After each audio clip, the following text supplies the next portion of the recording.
por tanto cuando el receptor es el NAD. Se llama lanzador fosfato cuando el receptor es el FAD. Ambas lanzaderas tienen por finalidad transportar los equivalentes reductores que se producen en el citosol hacia el glutosol. Una vez que los equivalentes reductores están en el NAD mitosólico o el FAD mitosólico, ya pueden donar los equivalentes reductores con la cadena respiratoria. Esa es la finalidad. Por cada NAD reducido, se ha utilizado la cadena respiratoria, que ahorita lo estamos viendo acá, por ejemplo, se van a generar en una instancia se requieren 3 ATP por razones que vimos termodinámicamente hablando, te acordarás tú. Pero en la práctica, haciendo los cálculos, se ha acercado que por cada NAD reducido se genere 2,5 ATP para hacer los cálculos. Y por cada FAD reducido, ¿no? 1,5 ATP. Entonces, anteriormente decíamos 3 ATP por cada NAD reducido y 2 ATP lo por quiere cada cambiar FAD ahora. reducido, de acuerdo, ¿no?, a la variación de la fuerza electromotriz en cada paso de la cadena respiratoria, y encontramos que había 3 ciclos. ¿Se acuerdan que lo pusimos entre comillas? 3 ciclos. O sea, los lugares donde el descenso de energía era adecuado como para que se forme ATP. Con los cálculos más exactos se ha llegado a una conclusión. Entonces sería calcular por cada NAD reducido 2,5 ATP. Y por cada FAD reducido 1,5 ATP. Entonces yo digo, ¿no?, hay 2 NAD reducidos en la vía glicolítica. Los equivalentes reductores van a ser transportados a través de esta lanzadera que estoy señalando, glicerol fosfato. Vamos a imaginar, entonces lo que se va a formar sería FAD reducido acá, ¿no es cierto?, en el interior. Entonces ya no podría multiplicar por 2,5, sino por 1,5. ¿Me entienden la idea? ¿Ya? Entonces, de acuerdo al tipo de lanzadera que esté funcionando, yo lo considero para la suma final. Si funciona uno, funciona el otro. Si funciona uno, entonces el NAD reducido será el que dé el donador de electrones con la cadena. Y si funciona el otro, es el FAD reducido. ¿Ya? Hay que tener en cuenta eso, por favor. Acá tenemos algo que te mencioné el día de ayer, ¿no? El alcohol es un compuesto que tiene que ser oxidado a nivel hepático. Hay una oxidación del alcohol rápidamente, produciéndose lo que te mencioné, el acetaldehído. El acetaldehído, y por supuesto acá están los hidrógenos, los equivalentes reductores que te mencionaba, ¿no?, que tienen que ser pues, transportados al interior de la mitocondria. El acetaldehído, en presencia de NAD oxidado, le va a dar acetato más NAD reducido. Entonces, si en la vía glicolítica se está produciendo NAD reducido y paralelamente estamos hablando de una oxidación del alcohol, hay más NAD reducido que tienen que ser transportados rápidamente al interior de la mitocondria para su utilización en la cadena respiratoria. Pero además de eso, mira lo que he puesto acá, formación de glucurónicos. El ácido glucurónico se forma en una vía especial que te mencioné, que se llama la vía del ácido glucurónico, y que por conjugación favorece la eliminación de bilirrubina, por ejemplo. Entonces acá dice, formación de glucurónicos. Para la eliminación de la bilirrubina hay una conjugación con el ácido glucurónico con producción de NAD reducida.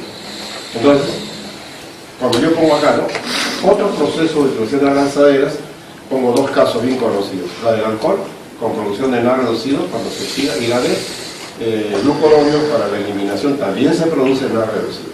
Y estos NAD reducidos tienen que ser, los equivalentes reductores de estos NAD reducidos tienen que ser transportados al interior de la mitocondria vía este sistema de lanzadera o la vía de este sistema de lanzadera.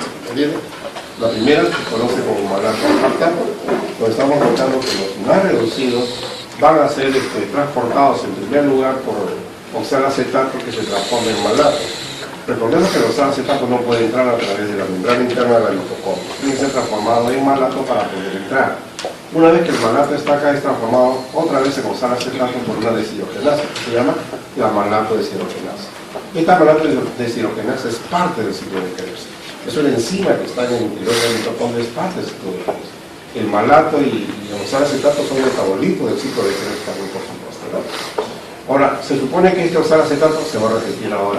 Con un problema de transaminación se forma aspartato para que salga nuevamente y se repita otra vez el transporte mencionado, ¿no? Estamos notando la presencia de cetoglutarato ya a nivel del citosol. Por un mecanismo de transaminación se va a formar el oxalacetato y glutamato. El oxalacetato otra vez recibe los hidrógenos y se transforma en malato para ser transportado al interior y nuevamente se rectificó. Equivalentes reductores este NAD reducido de la matriz mitocondrial van a la cadena respiratoria.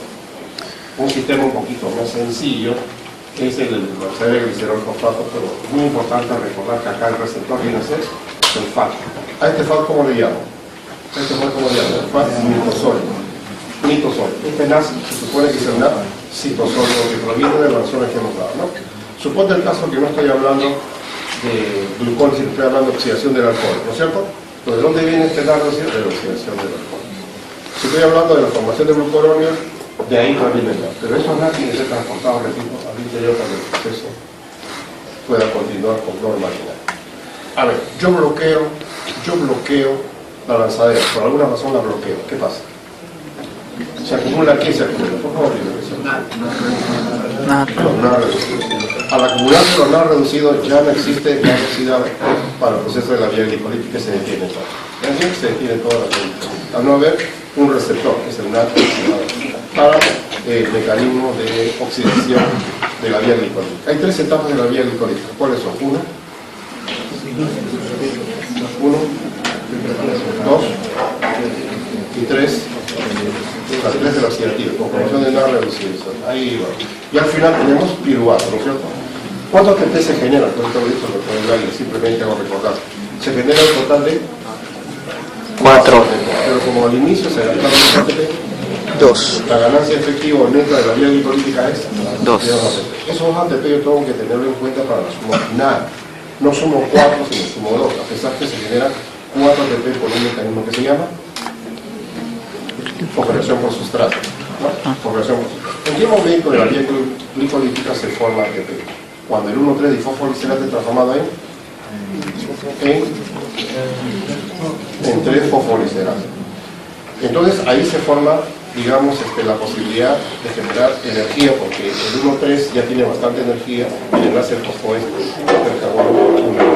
Entonces ese fosfato es trasladado a el ADP y se forma ATP. ¿En qué etapa? En la final de la vía glicolítica se forma ATP. ¿Cuándo qué? Cuando el fosfonol piruvato, ¿qué está formado ahí?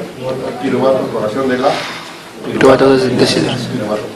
Y se forman los ATP. Como son dos paralelos, son 4.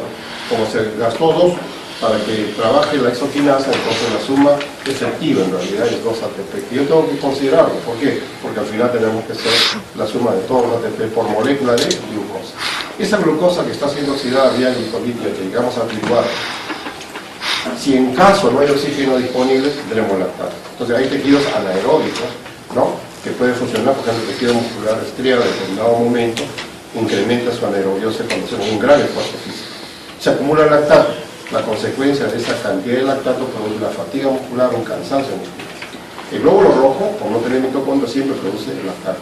Los lactatos que salen del glóbulo rojo tendrán que ser fuente de carbono para originar glucosa a nivel hepático y a nivel renal, principalmente hepático, por un proceso que ya lo conocemos por nombre, se llama la gluconeogénesis.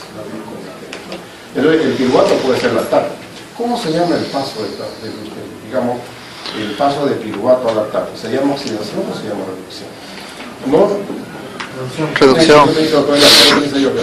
A ver, ¿se llama? Reducción. Proceso de reducción, ¿no es cierto? Fue un proceso de reducción. Entonces ahí se utilizan los NAD reducidos citosólidos, ¿no es cierto? Porque gana hidrógeno al piruvato y forma el lactato. Pero si el proceso es aeróbico y no se forma lactato, tiene que funcionar la lanza de Lewis. Ahí tiene que funcionar la lanza de Lewis, ¿no es cierto? Entonces esa es la idea que quería darte como un repasito de lo que hemos hecho. Y acá tienes un esquemita para recordar lo que ya hemos mencionado, ¿no? El etanol, acetaldehído, el alcohol de deshidrogenasa, está actuando acá el alcohol de deshidrogenasa, muy abundante a nivel hepático para formar acetaldehído. Entonces uno de los residuos marcadores, que podría decir del hígado. Sin embargo, para su determinación en laboratorio no es tan fácil porque no se utiliza la determinación de este alcohol de deshidrogenasa, pero sería muy útil, ¿verdad? El acetaldehído por una acetaldehído de deshidrogenasa que va a producir acetato. Este acetato es fuente de carbono para el ciclo de Krebs. Entonces acá tenemos acetilcoenzima y ciclo de Krebs. Entonces acá se va a liberar energía, obviamente, en el ciclo de Krebs. Una fuente energética es el alcohol, yo no lo veo, pero con producción de NAD reducible.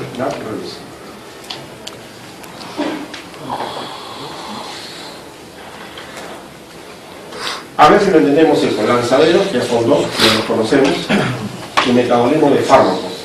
Como la oxidación del etanol y la conjugación de fármacos son propiedades del hígado, entonces si estamos tomando un medicamento y tomamos alcohol, se incrementa el NAR reducido y puede bloquear la lanzadera, y es peligroso. Entonces el medicamento ya no se elimina en las horas adecuadas, sino se queda en el organismo y eso ya es perjudicial. Recordando que los medicamentos tienen tiempo de acción y luego su eliminación. Entonces hay fármacos que se toman solamente una vez cada día, cada 24 horas o cada 12 horas, dependiendo, digamos, de su vida media que considera. Entonces acá, debido a eso, yo traía esta referencia, ¿no? Cuando los dos procesos se dan simultáneamente, pueden superar la capacidad combinada de la lanzadera. No se puede mezclar, que son los usuarios para la información médica. No se puede mezclar la administración de fármacos como barbituratos, como el consumo de alcohol. Toda persona que toma un sedante lo opuesto como el alcohol, porque se incrementaría la producción de NAR reducido y esto podría bloquear el sistema de lanzadera. Y se produce un daño de beneficio, ¿no? Estamos ahora en la vía del piruvato, pero no perdamos en dónde queremos nosotros recordar que la glucosa ha sido transformada en piruvato por una vía glicolítica. Este piruvato también proviene del proceso de transaminación, ¿no? El metabolismo de aminoácidos también proviene del piruvato. El piruvato que estamos tomando nosotros es aquel que proviene de la glucosa. Habíamos quedado así, ¿no es cierto? Los 3 carbonos del piruvato provienen de la glucosa, obviamente, ¿no? Entonces, este piruvato va a entrar a la mitocondria, donde va a ser transformado a acetilcoenzima. Veamos. Me imagino que el piruvato ya está dentro de la mitocondria, ¿no es cierto? Entonces, el complejo enzimático que va a actuar se llama complejo de la piruvato deshidrogenasa. Aquí se le dice la PDH sub Z, ¿no? Complejo de la piruvato deshidrogenasa, ¿no? ¿Cuáles son los reactantes? Piruvato, NAT oxidado, lo estoy leyendo, coenzima A, ¿ya? Entonces nosotros tenemos que sintetizar coenzima A constantemente. Al haber coenzima A, al haber NAT, al haber piruvato, esta enzima puede trabajar con mayor facilidad. ¿Y qué nos produce? Acetilcoenzima A, NAT reducido y CO2. Este carbono que estoy señalando, ¿de dónde proviene? Piruvato. De la oxidación del piruvato. Por lo tanto, si el piruvato tiene 3 carbonos, ahora estoy con 2 carbonos en el acetilcoenzima. Ya se fue un carbono bajo la forma de CO2. Como son 2 piruvatos que están entrando, de una glucosa que se partió en 2, le están perdiendo 2 carbonos. De los 6 que había, ya se fueron 2, nos quedan 4 carbonos. 2 carbonos de un acetil y 2 carbonos del otro acetil. Estamos siguiendo la ruta de un acetil. Al final tiene que perderse todos los carbonos, ¿no es cierto? Porque la oxidación es completa. ¿A dónde vamos? A la oxidación completa. Pero para que la oxidación sea completa, tiene que estar pues, presente este complejo listo para actuar. ¿Ya? Ahora, tienes que imaginarte que el piruvato está entrando a la mitocondria. Entonces hay 2 enzimas que la están esperando. La piruvato carboxilasa y la piruvato deshidrogenasa. Entonces, si estamos en etapa de ayuno, la piruvato carboxilasa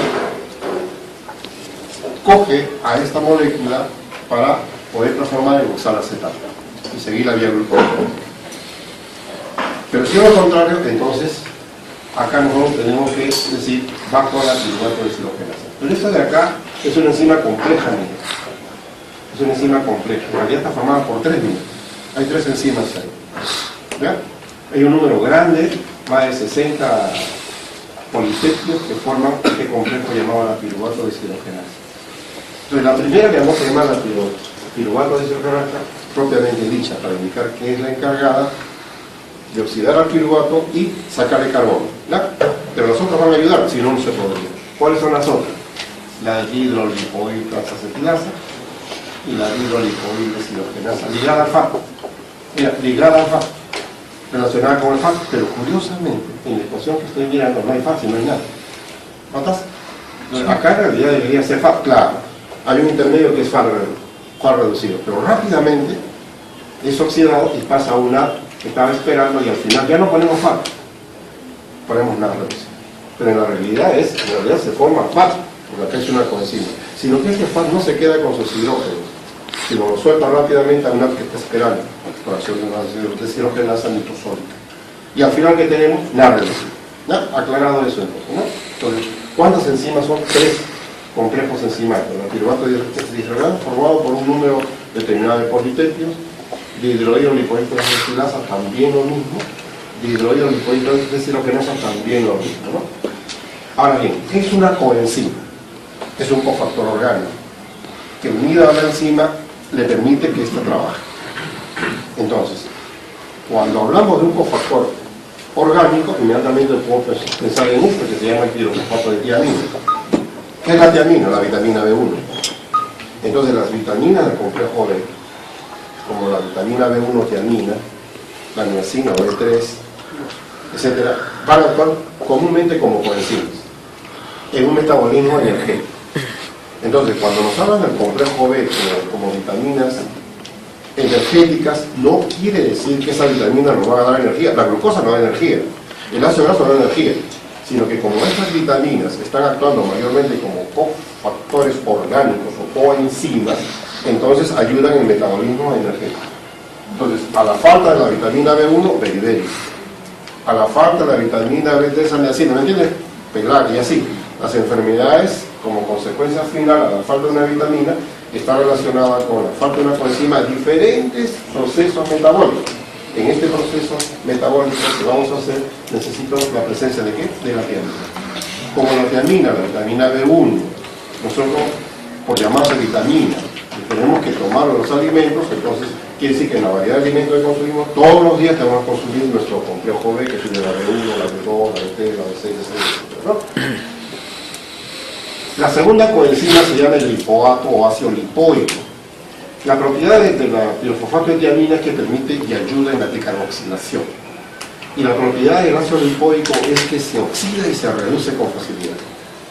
Tiene dos azufres, que va a permitir, ya te imaginas el azufre de dónde viene cuando hablamos de aminoácidos, que al ser oxidado es sulfidilo, al ser reducido, es sulfidilo, y al ser oxidado forma un puente disulfuro. ¿Te acuerdas de eso? Nuevamente te lo digo.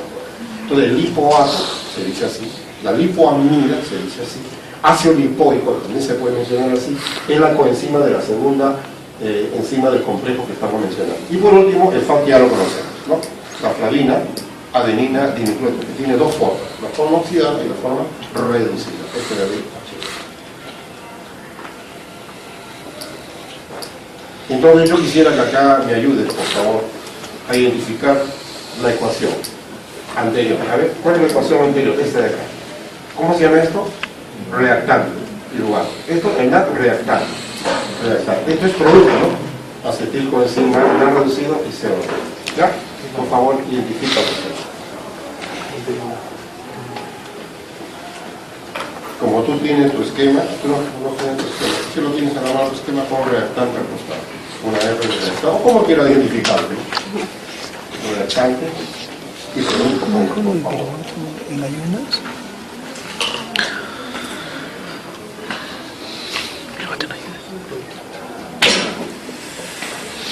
Lo ubicaste ya.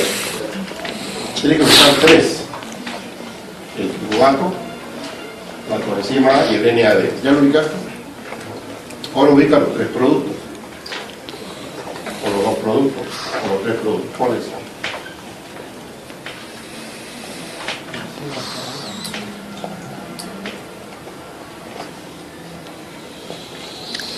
Perfecto.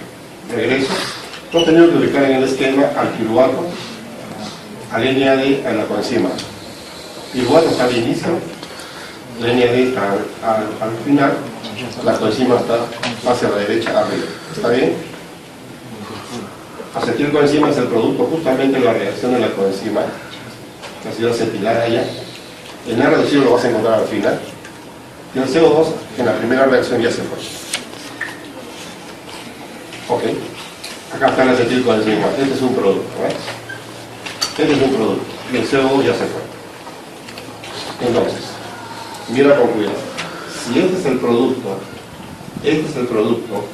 quiere decir que estos de acá, si se encuentran en demasía, ¿qué le dirán al complejo? ¿Trabaja o le dirán detente? A ver de nuevo. Si este es el producto y estos se encuentran en demasía y se ha incrementado, ¿qué le dirán al complejo? ¿Trabaja o detente? Detente. Al revés. Y estos son los reactantes.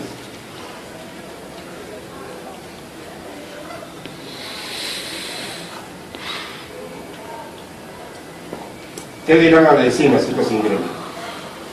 ¿Trabaja o detén? Trabaja. ¿Cómo? Exactamente. ¿Quién sigue la piruvato de grasa? La piruvato de grasa está lista para trabajar o detén. ¿Entiendes?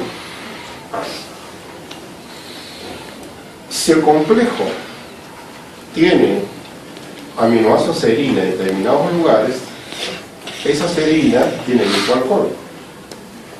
Y si ese alcohol reacciona y acepta un fosfato, al proceso le llamaríamos pues un proceso de fosforilación, ¿no es cierto? Acaba de ser fosforilado.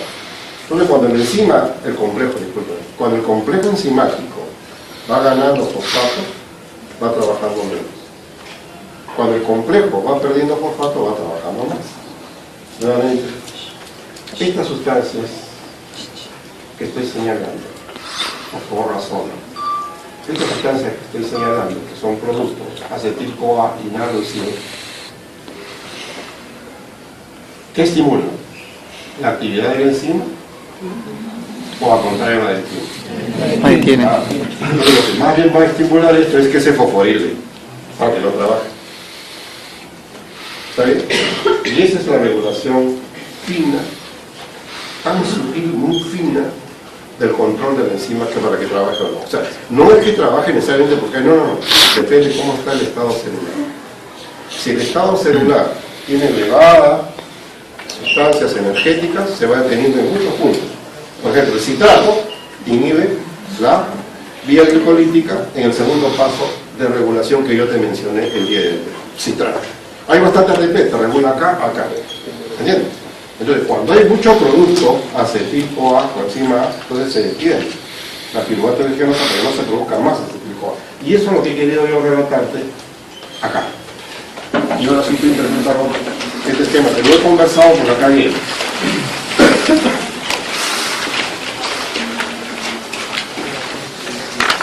Hazme el favor, en el esquema que tienes ahí, que vas a hazme el favor de poner ahí, tienes un activador, aunque te está ayudando por supuesto, tienes el activador de enzima. Yo te ayudo a interpretar algunas cositas, sí. Acá está activa la piruvato, PDH que sea para nosotros, piruvato de cigarro. Claro que el nombre es PDH subcero, es complejo.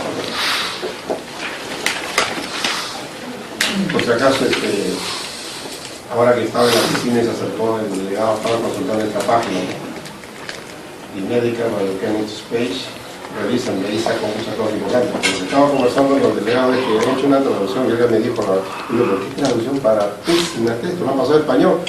Pues caramba, una buena solución para mis alumnos, pero horrible la traducción. Según me he dicho que acá el delegado es el traductor Google, ¿no?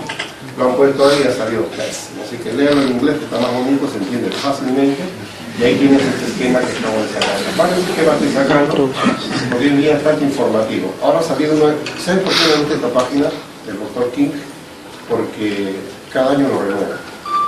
Si tú le dices, él está revisando esta lista, hace poco está revisando esto, ya me han puesto otro esquema. Y ahí dice, última revisión, julio 2014. ¿Qué te parece? Julio 2014, su última revisión. Esto empezó en el 98, su página. Entonces es una página que vale la pena consultar. Entonces, por ejemplo, ahí ya me han puesto los 3 ciclos con número de serina, 256, 100 y tal. ¿Qué serina es? A eso no vamos a llegar. Pero tú sabes que la serina es un aminoácido que está en el grupo de los que tienen grupo conjuntamente con la treonina, muy bien. Pero la reactante, más que treonina, que tiene un por secundario, es la serina, que tiene un por primario, que puede encajar en fosfato. Entonces ahora sí ya están a explicar. Acá también te ayuda. Activa, pero cuando está fosforilado, está inactiva. Ahora te ayudo. ¿Qué significa la palabra quinasa? Que va, claro, es el transportador de fosfato. Perfecto. ¿No? La palabra fosfatasa. Extrae. Listo. Ahora sí ya tienes todo el mecanismo para entender. ¿Quién ayuda? ¿Quién estimula? ¿Quién detiene?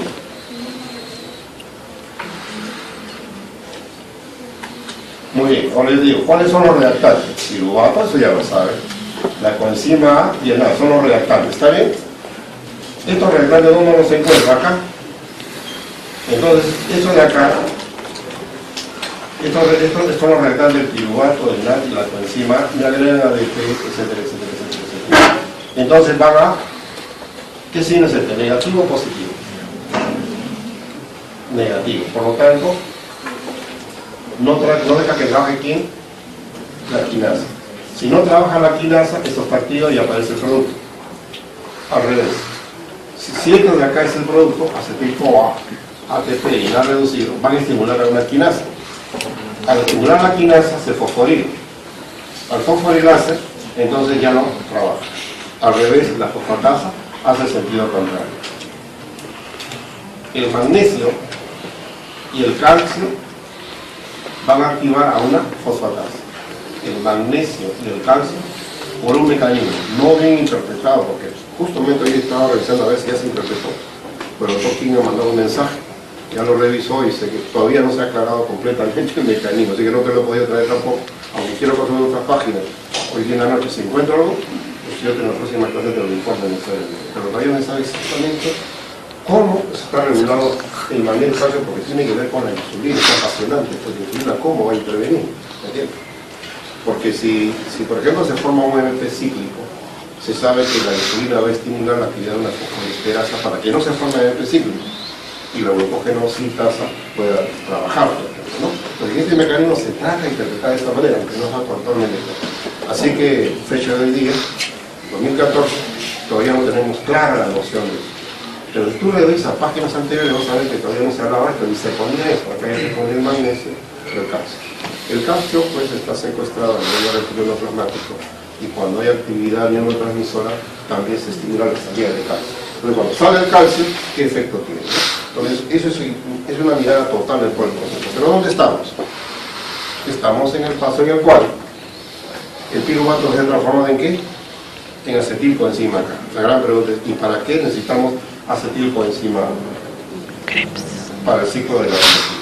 O sea, si no hubiera acetilcoenzima A, pues no podría empezar el ciclo de qué? El ciclo de los ácidos tricarboxílicos, ¿no? Ciclo de los ácidos tricarboxílicos.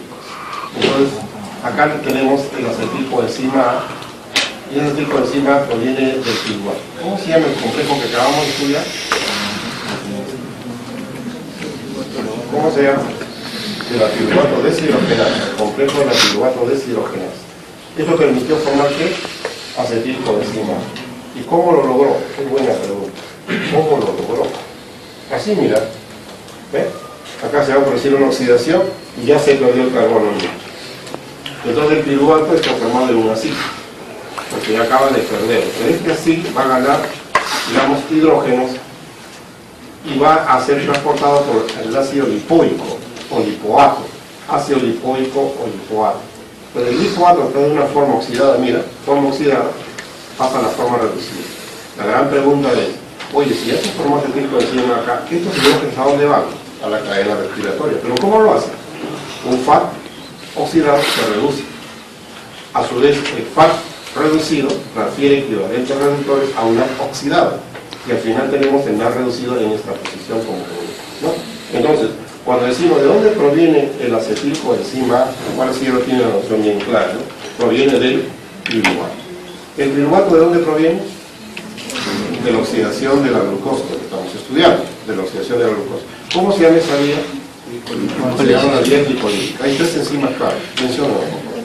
Hexoquinasa, fosfofructoquinasa, La tercera es el piruvato. Si yo quiero voltear la flecha, voy a necesitar enzimas para que pueda voltearse la flecha. ¿Por qué? Porque termodinámicamente es imposible, ¿no? El primer paso, que tú me dirás cuál es el primer paso. Yo te lo digo de arriba hacia abajo. Glucosa, glucosa 6-fosfato, hexoquinasa. Si yo lo volteo, necesito una enzima. ¿Cómo se llama la enzima necesaria para ese paso? Yo te lo digo, la glucosa 6-fosfatasa. Y así, son tres lugares importantísimos, termodinámicamente imposible la reversión propia, que se necesita una enzima que ayude. Y en la última, de esas tres, esa última de la piruvato-quinasa, se necesitan dos enzimas que ayuden. La piruvato-carboxilasa y la fosfolpiruvato-carboxiquinasa. Entonces, a la pregunta, ¿de dónde proviene el acetilcoenzima? Hay una respuesta que acabamos mencionar. Y además, estoy mencionando que de los ácidos grasos que tienen 16, 18 carbonos, lo más común, el ácido estático, el ácido palmítico, el ácido oleico, por un proceso que le voy a llevar acá, beta-oxidación, se va a producir acetilcoenzima, fuente de carbono para empezar el ciclo de los ácidos tricarboxílicos. Si yo estoy tomando alcohol, ¿cómo entro acá? Yo podría hacer con una copita de vino, ¿no? Pues llamarnos un poco. Ya. Acabo de tomar alcohol. Es absorbido a nivel del estómago. Sal acetato. Con una facilidad. Entonces, cuando te siento esto, como siempre, para retardar la absorción, y esa es la cultura etílica que les estoy enseñando. Viendo bien, tomando de a poco, excelente. Puedes conversar, charlar. El alcohol entró. ¿Qué pasa con el alcohol? El alcohol ya entró, ya se uno. Tiene que haber una enzima que la transforme en alcohol. ¿Te acuerdas cuál es la enzima? ¿Hidrógena?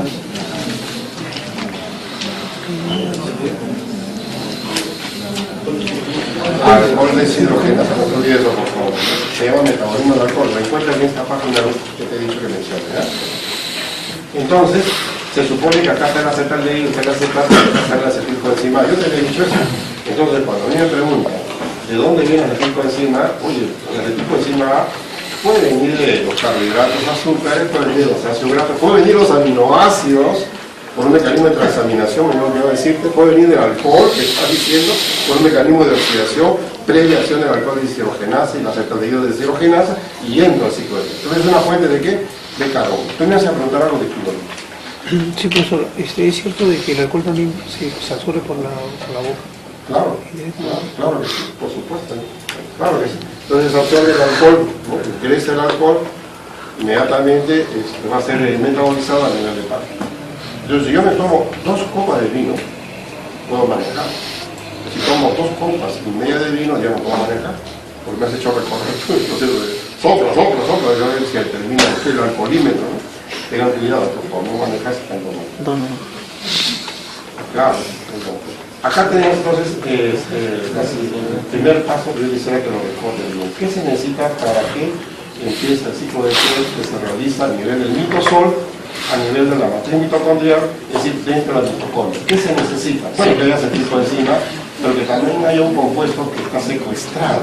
Oxalacetato. ¿Tiene que haber oxalacetato para empezar el ciclo de Krebs? Claro que sí. También. Y si hay solamente malato succilato, no empieza el ciclo de Krebs. Por lo tanto, la pregunta que te hago es, si el oxalacetato tiene que salir, por alguna razón tiene que salir, ¿cómo se le puede dar permiso para que salga? Lanzadera. En otras palabras, para que estos carbonos, 1, 2, 3, 4 carbonos, salgan porque se necesita acá, o que después regrese, pero ahorita tiene que salir, ¿cómo sale?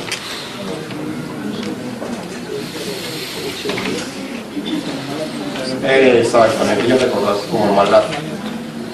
Entonces, cuando hablamos de la lanzadera, acuérdate, la lanzadera, entonces, la enzima malato deshidrogenasa citosólica y mitosólica es importante para este mecanismo. Pero para el ciclo de Krebs que estamos estudiando, tiene que estar los 4 carbonos acá, que tienen que unirse estos 2 carbonos a esta molécula para formar el citrato. O sea, la primera reacción, ¿cuál es? La formación del citrato.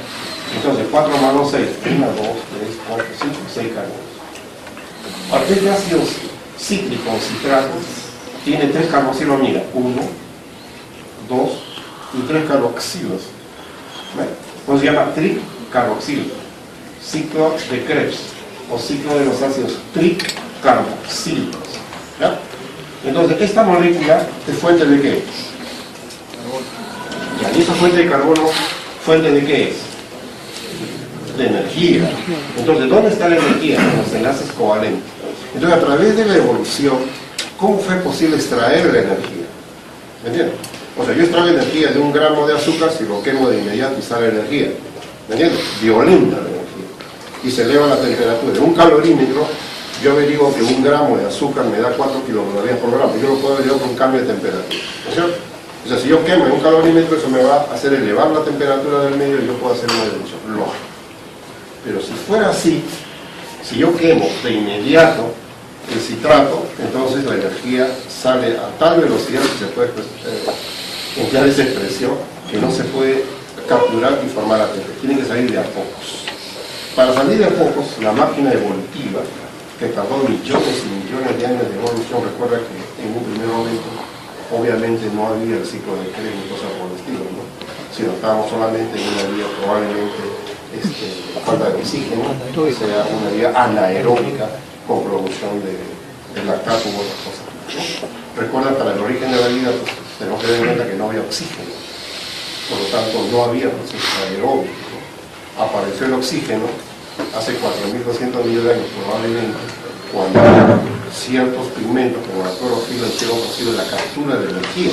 Pero recién ahí apareció el oxígeno por desdoblamiento del agua, un proceso, ¿no?, importante de la fotosíntesis. Pues no había oxígeno, pero cuando hubo oxígeno ya fue posible que el alimento sea degradado más fácilmente y ganar más energía, ya que lo entiendes.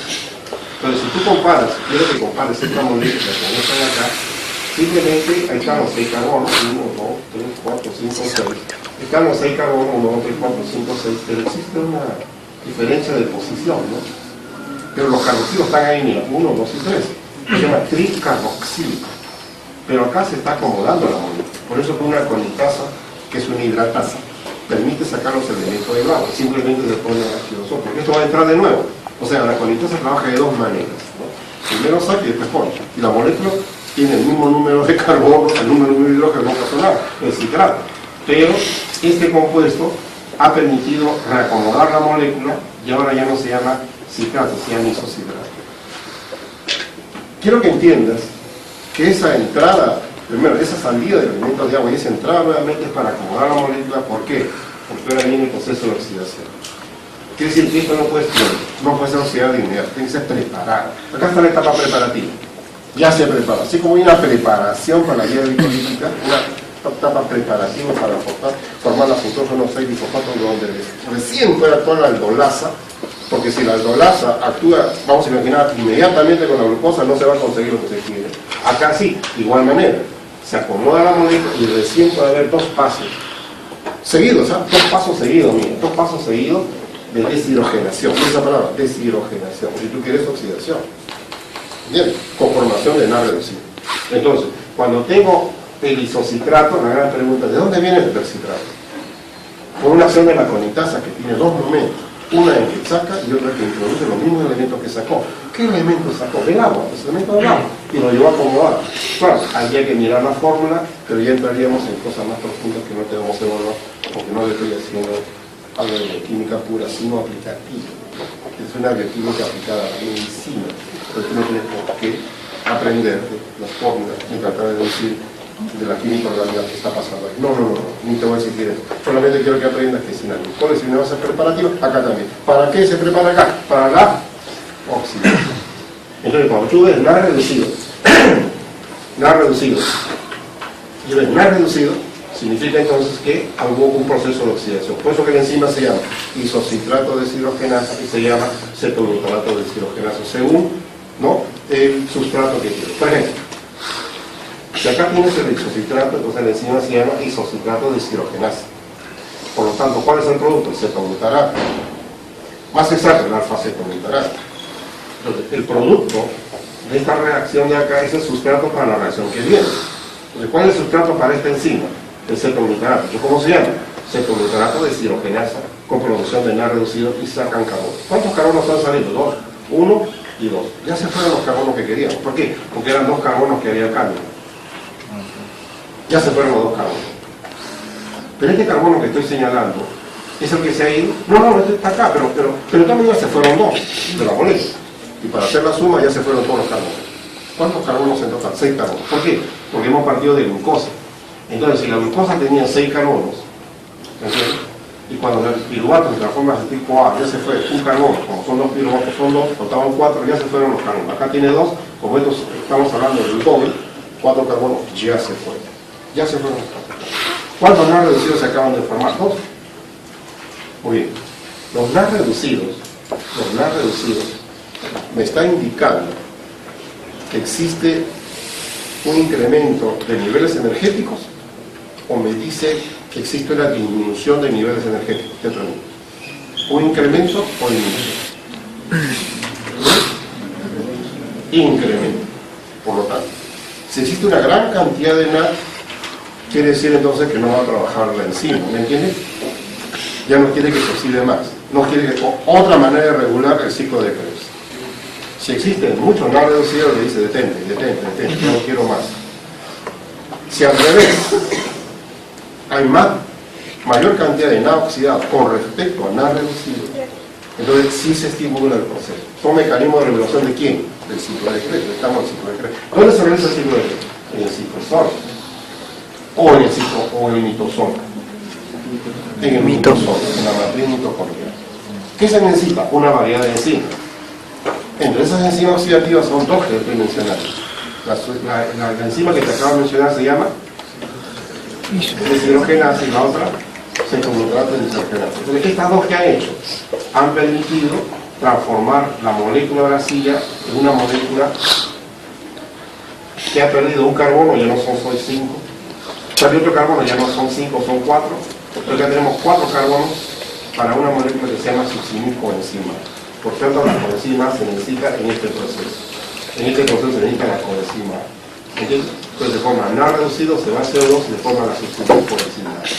Esta segunda deshidrogenasa requiere la presencia de coenzima A para formar la succinilcoenzima A. Esto que estoy señalando acá, mírenlo con cuidado, esta unión de la coenzima A es una unión tioéster. Esta unión es altamente energética. Si acá hay una reacción exergónica, tiene que haber una reacción energónica. A ver, si la succinil-CoA se transforma en succinato con la succinato-tionasa, perfecto. Esta es una reacción de tipo, tú me dirás, exergónica. Por lo tanto, para que un GDP pueda unir un fosfato para formar GTP o el fosfato, es una reacción energónica. Acá tenemos lo que mencioné, ¿no? Exergónica y energónica, y se forma GTP. Este guanidin trifosfato inmediatamente traslada su fosfato a un ADP para formar ATP. Con un nucleótido quinasa favorece el paso de un fosfato, del GTP, a un ADP. En conclusión se forma un ATP. ¿Cómo se llama esta formación de ATP? Fosforilación por sustrato. Fosforilación por sustrato. En un ciclo de Krebs se están formando dos NAD reducidos que irán a la cadena respiratoria, obviamente. Hasta acá se está formando un ATP por sustrato. ¿Y qué tenemos? Un succinato, una molécula de 4 carbonos. Oye, ¿cómo? Eran 6. Claro, y se perdieron 2. A ver, ¿dónde están? Acá se fue uno y acá se fue otro. ¿En qué proceso fueron los carbonos? En un proceso de oxidación. Y se perdieron los carbonos. Y me queda una molécula de 4 carbonos.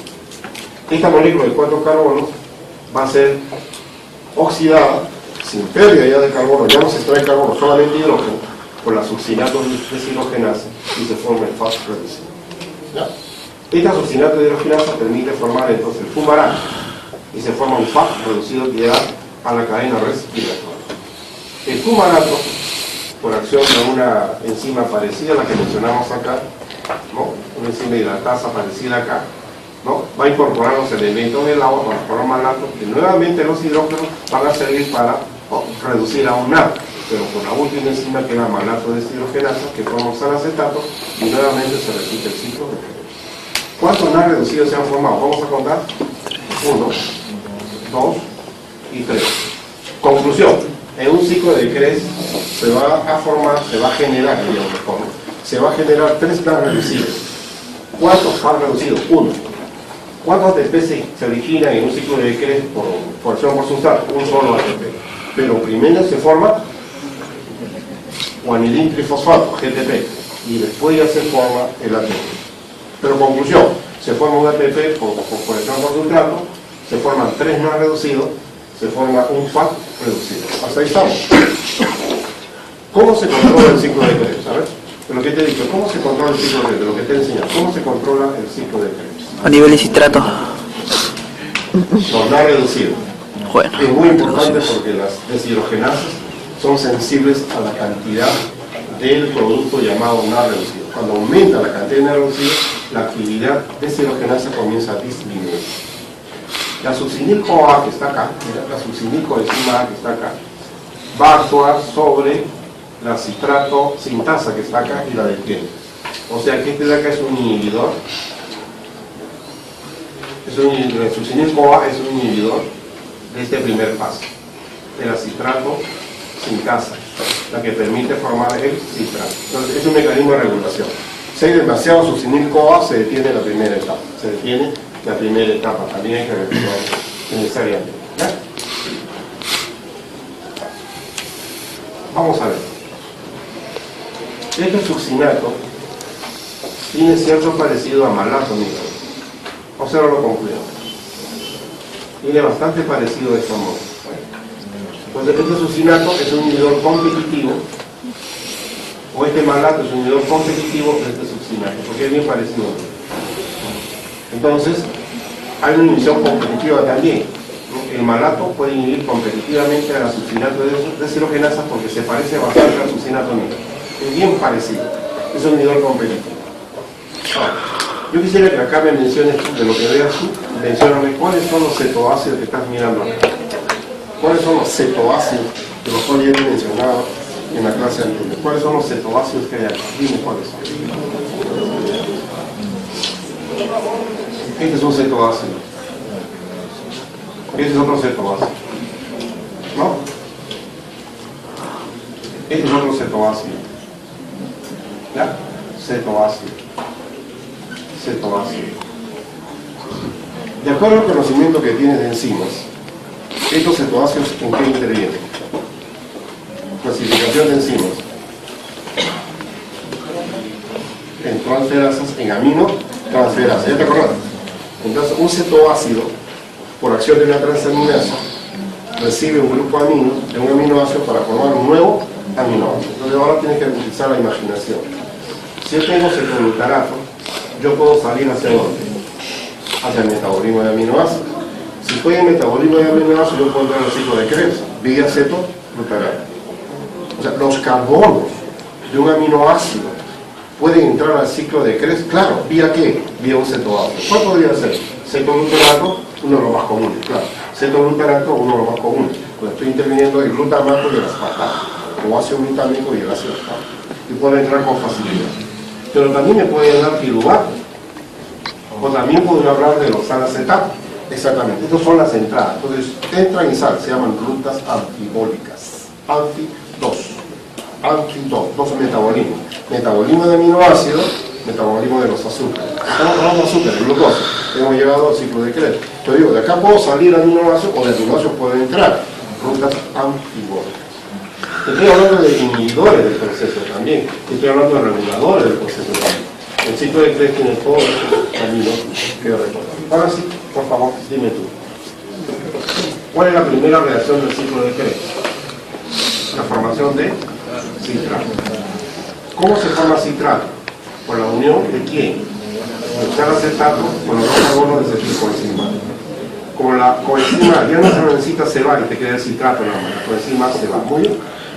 ¿Cómo explica la transformación de citrato en isocitrato? ¿Cómo le explicas eso? Así es. Primero hay una pérdida del elemento de agua y luego una incorporación, y el objeto es formar isocitrato, que ya es motivo de una oxidación. ¿El citrato puede ser oxidado? No. Y si es oxidado, se rompe la molécula y se acabó.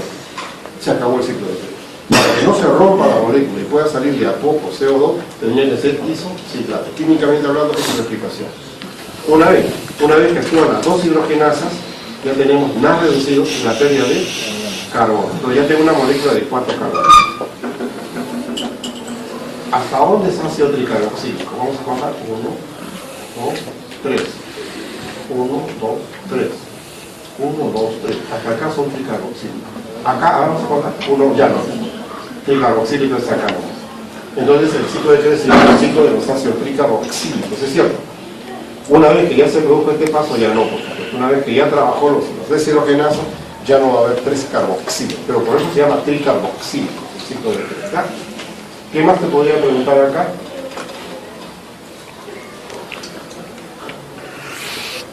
¿Dónde hay una inhibición competitiva? Malato. Malato. El malato, que es muy parecido al succinato, inhibe al succinato de deshidrogenasa. Es un inhibidor competitivo. De acuerdo al esquema de Lineuer-Bach, ¿cómo interpretas una inhibición competitiva? Porque hay inhibición competitiva y la competitiva. Ah, sí, muy bien, sí, de acuerdo. Perfecto. Seguimos. Para terminar la clase, yo te he traído este esquemita para que tú lo interpretes. Para que tú lo interpretes. Y me des explicaciones a este cuadro, ¿ya? Vamos a hablar de la oxidación concreta de la glucosa, su rendimiento, el rendimiento que vamos a considerar. A ver si hay alguna duda, me lo dice. Ya, pues vamos. Acá dice el paso o proceso de la vía glicolítica. Acá dice citosólico, 2 ATP. ¿Cómo le llamas ATP para ponerlo acá? Tú que tienes la copia acá. ¿Cómo se llama esto? ¿Esto cómo se llama? Dos maneras le puede llamar. Ganancia efectiva, si tú quieres. Neta. ¿No? Ganancia efectiva de ATP. Y la otra es fosforilación por sustrato también, ¿no? Esta es una ganancia efectiva. ¿Por qué se dice efectiva? 4 se originaron, pero 2 se consumieron. Entonces yo pongo 2 para sumar, me refiero a poner la suma acá. ¿De acuerdo?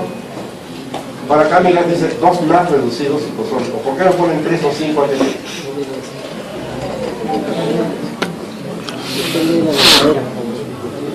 Depende del sistema de lanzadera.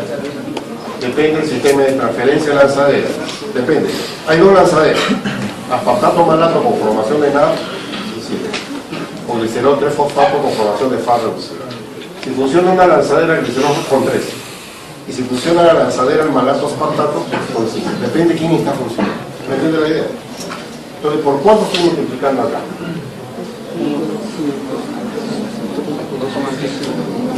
1,5.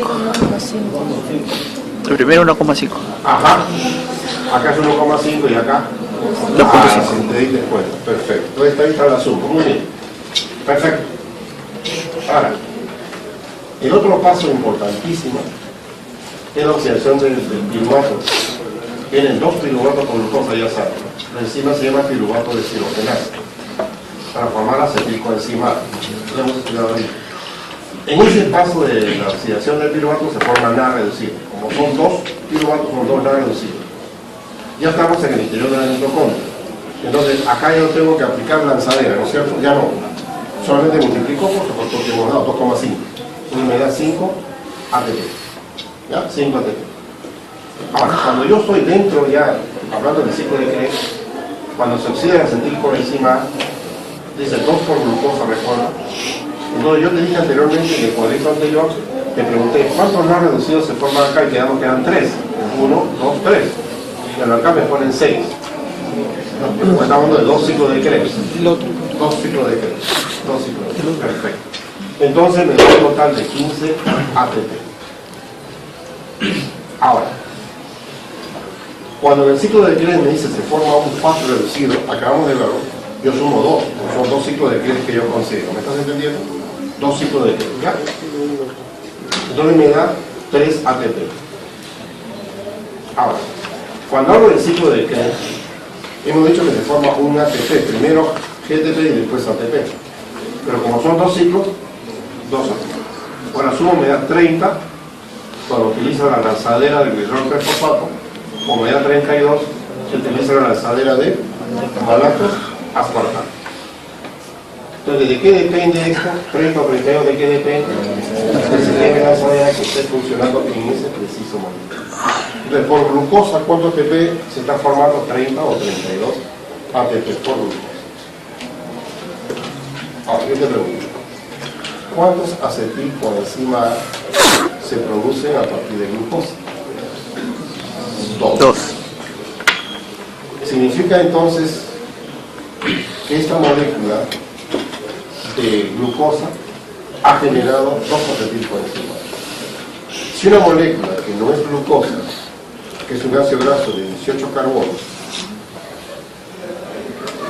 si tú lo divides 18 entre 2, ¿cuántos acetil-CoA te da? Por lo tanto, por cada acetil-CoA, ¿cuánto ATP te va a originar? Por cada acetil, mira lo que digo, por cada acetilcoenzima me va a generar 3 NA reducidos. Multiplico 3 NA por y un FAD por más un ATP. ¿Me entiendes la idea? Pero yo tengo que tener la idea de dónde proviene para hacer el cambio? ¿De dónde se origina para hacer el cambio? Dos, si requiero saber qué tipo de traslado de equivalentes reductores o lanzadera debo de considerar. Sumando yo no tengo ningún problema para hacer. ¿Ok? Digan, ahí la clase de día, mañana vamos a ver esto, mira. Por favor, se las dio, es interesante. No, mira, para grupos neopequeños, en el ayuno. ¿Ok? Para explicar este proceso.